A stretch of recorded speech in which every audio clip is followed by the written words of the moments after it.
Olá! A comunicação aumentativa e alternativa atrapalha a fala? Essa é uma das perguntas mais frequentes e uma dúvida, quase uma pulga que fica atrás da orelha da maioria das pessoas quando vem a comunicação aumentativa e alternativa, quando isso é sugerido por algum terapeuta, ou, enfim, quando aparece de alguma forma para alguém essa possibilidade. E isso gera bastante inquietação.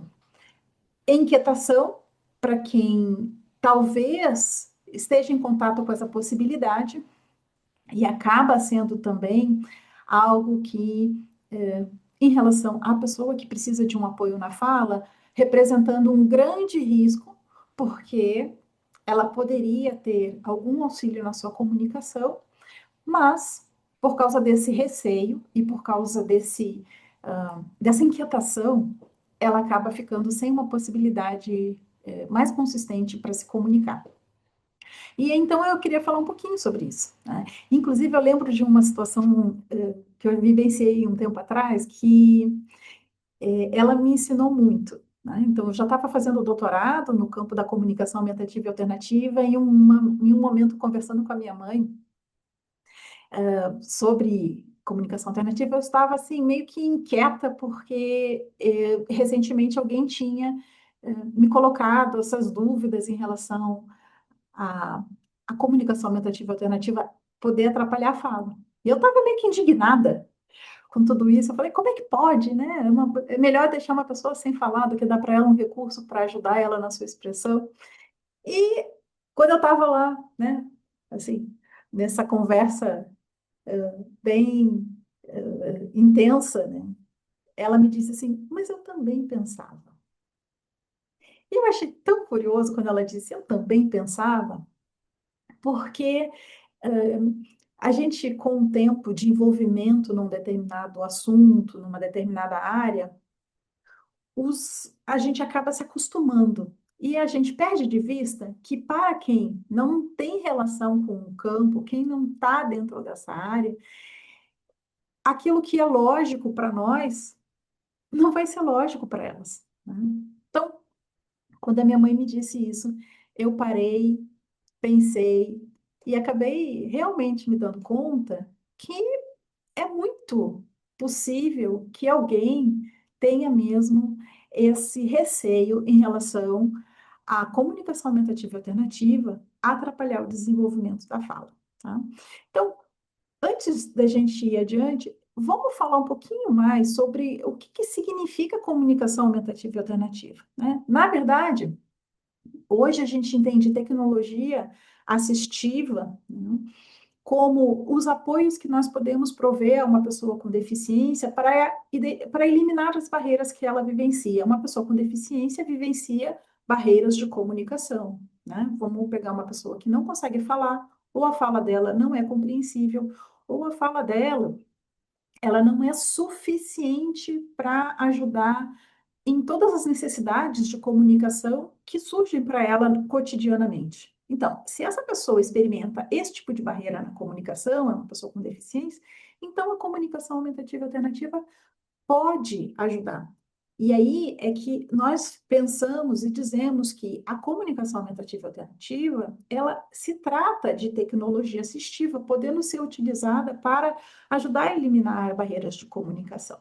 Então, enquanto área do conhecimento, enquanto área específica de estudo, aplicação e pesquisa e desenvolvimento, nós temos essa visão enquanto profissionais que trabalhamos nesta área. Para as pessoas comuns, isso já não fica tão claro, né? Então, acho que esse primeiro aspecto é muito importante, né? Toda pessoa que tem uma dificuldade na comunicação, ela pode se beneficiar. E quem são essas pessoas que às vezes têm essa necessidade de se apoiar, né? Às vezes crianças com transtornos de desenvolvimento, né? Com condições que estão associadas e que, sabidamente, né? Elas impactam o desenvolvimento da oralidade, então eles são excelentes candidatos. Às vezes, até alguém pode ter uma necessidade de apoio para a comunicação que é temporária, né? Alguém que fez um procedimento que, durante algum tempo, restringiu e limitou a sua capacidade de falar. Né? Então, pode ali precisar e utilizar, sim, de alguma forma, de comunicação alternativa. Né? Então, em geral, isso acontece. No contexto clínico, em hospitais, né, a pessoa recorre a papel e caneta para escrever, então já se trata de uma forma de comunicação aumentativa alternativa. No entanto, uma das mais difundidas formas de trabalhar na comunicação aumentativa alternativa é utilizando imagens para apoiar a compreensão e também a expressão da pessoa, né? Por meio de recursos como livros de comunicação, por exemplo, né? Então, ó, aqui eu tenho um. Então, muitas pessoas, porque a gente tem as imagens, né, junto aqui com as palavras, às vezes pensa que nós estamos facilitando muito essa comunicação e por isso a pessoa vai ficar preguiçosa, principalmente crianças. Vão ficar preguiçosas e, portanto, isso vai atrapalhar o desenvolvimento da fala, tá?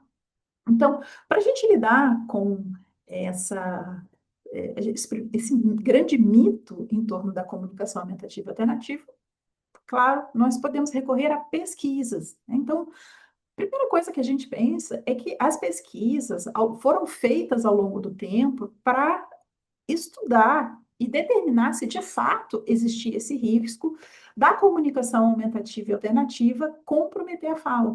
Então, uma das primeiras pesquisas importantes que a gente tem, inclusive foi publicado num jornal bem importante que fala sobre fala, linguagem, né, da ASHA, né, que é a Associação Americana de Fonoaudiologia, né, equivalente, né, então tem um estudo que foi feito publicado em 2006, né, que ele estudou o impacto da intervenção com comunicação aumentativa e alternativa na produção da fala, né, com sujeitos com condições associadas ao desenvolvimento, tá? Então, essa revisão, ela identificou, né, numa análise de estudos que foram feitos a partir de 75, né, do 1975 até 2003, né, e eles analisaram aí a produção de fala antes, durante e depois da intervenção com comunicação aumentativa e alternativa. O resultado foi de que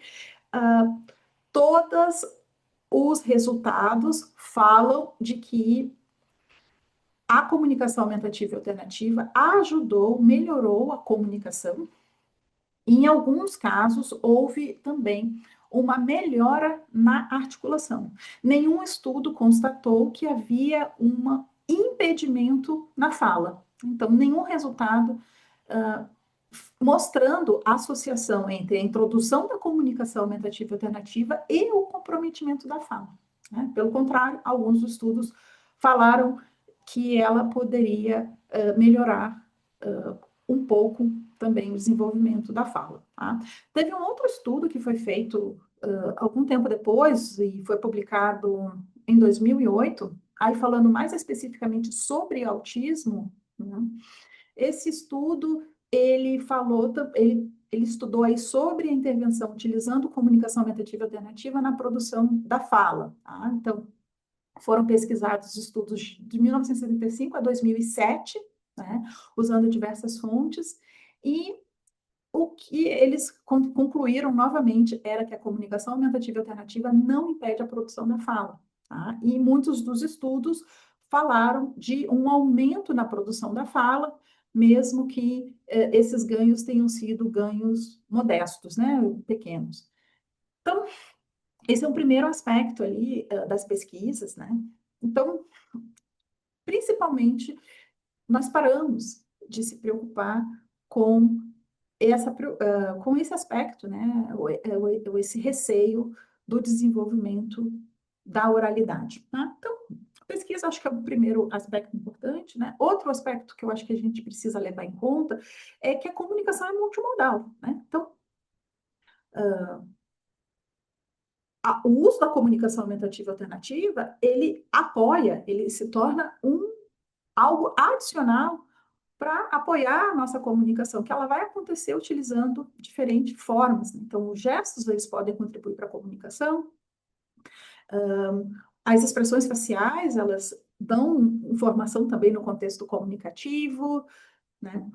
A gente pode, né, mesmo dentro dos meios simbólicos, ter a escrita, a gente pode ter as imagens, né? Então, nós podemos utilizar muitos elementos diferentes para apoiar a nossa comunicação, né? Então, a fala, eu até uso uma frase, né, quem já fez curso comigo sempre ouve eu dizer essa frase, né, que é que a palavra falada é uma ilha em meio a um oceano de possibilidades de comunicação, né? Então, esse era um grande estudioso do campo do autismo que mencionou, e eu gosto muito de lembrar disso. A fala é como se fosse a cereja do bolo, mas ela é uma possibilidade dentro de muitas outras que podem apoiar a nossa comunicação e a gente deve levar isso em conta, né? Então, sim, valorizar e estimular o desenvolvimento da fala, mas lembrar que não se trata só da fala, né? Então, inclusive, por exemplo, crianças no início do desenvolvimento, né? Então, vão emitir a sua primeira palavra perto do primeiro ano de idade, né? Ali, 9 meses, a gente começando a perceber uma questão de articulação, mas, enfim, tem tanta coisa que se a gente prestar atenção na comunicação, vai nos ajudar a nos comunicar. E a fala é algo que a gente não abandona, nunca se, né, o máximo de conhecimento a gente tenta dedicar a auxiliar e apoiar esse desenvolvimento.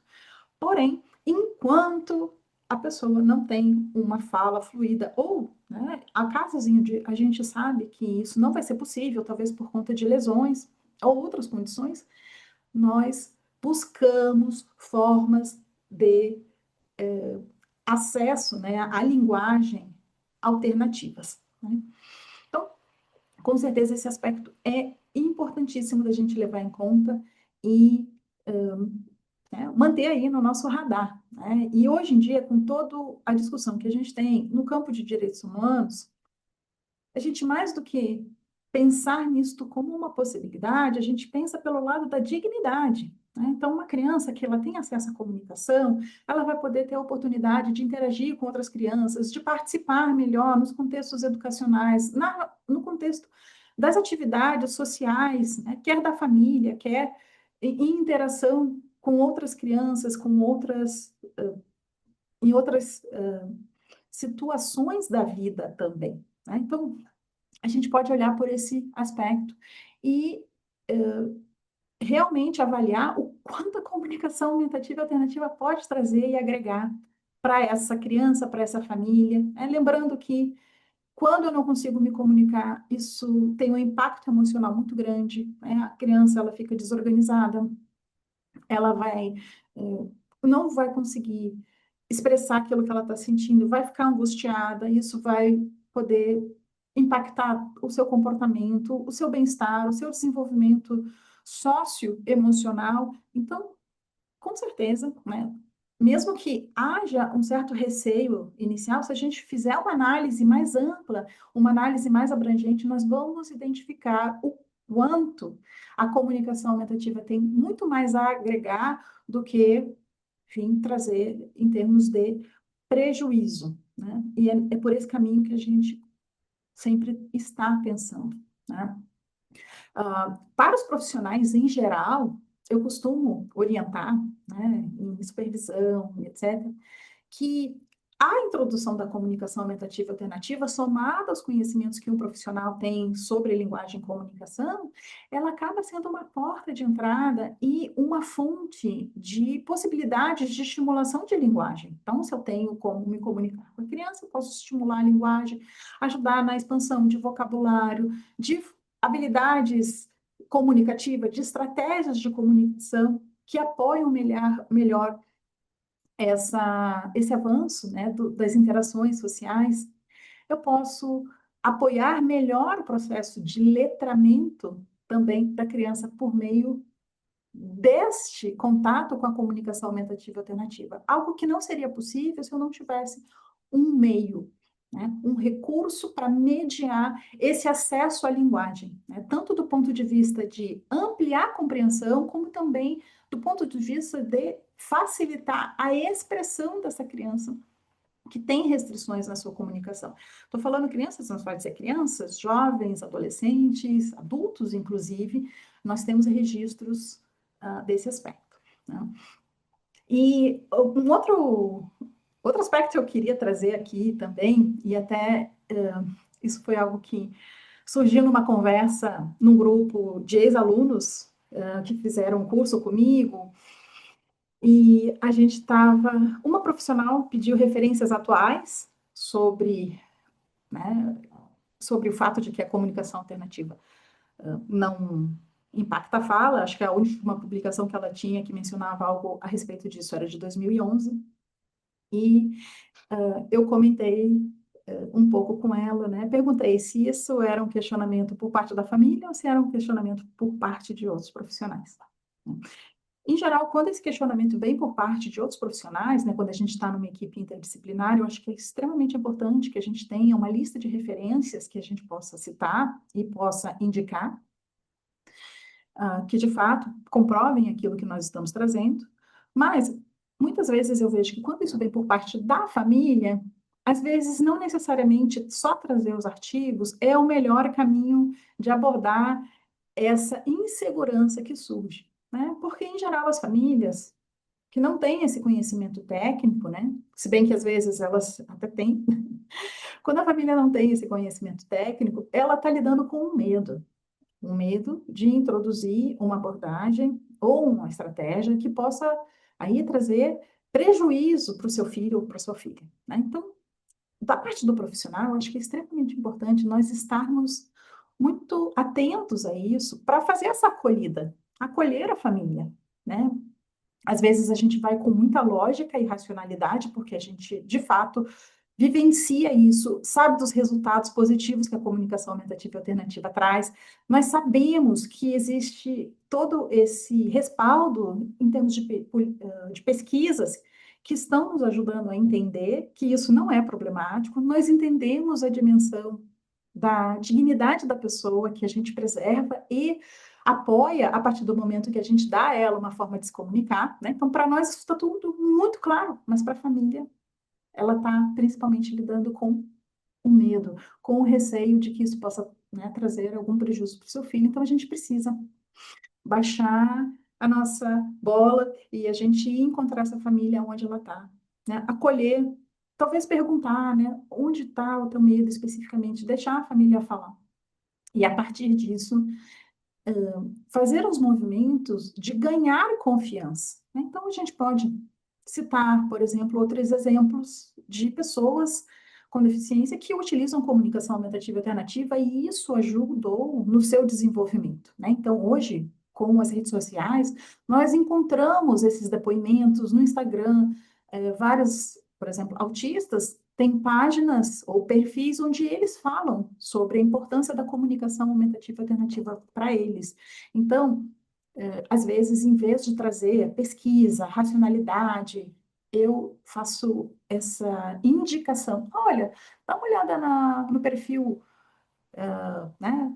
Aqui ou ali, né, a maioria das pessoas já ouviu falar do Comunicateia Paz, que tem um perfil no Instagram, então eles publicam muitos materiais. Eu falei, dá uma olhada lá nesse perfil também, né? Comunicateia Paz foi feito por famílias que acreditam e apoiam na comunicação alternativa. Então, eu acho essas abordagens menos intrusivas e mais acolhedoras.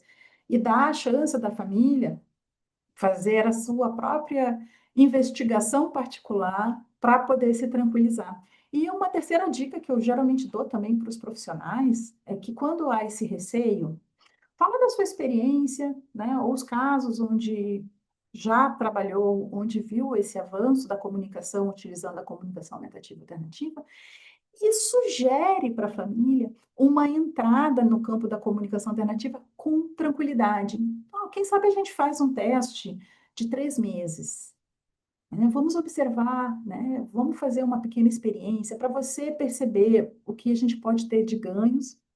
E se não der certo, a gente pode repensar as nossas opções, né? Então, eu penso que essa é uma forma interessante da gente lidar com a resistência quando ela é uma resistência que vem por parte da família.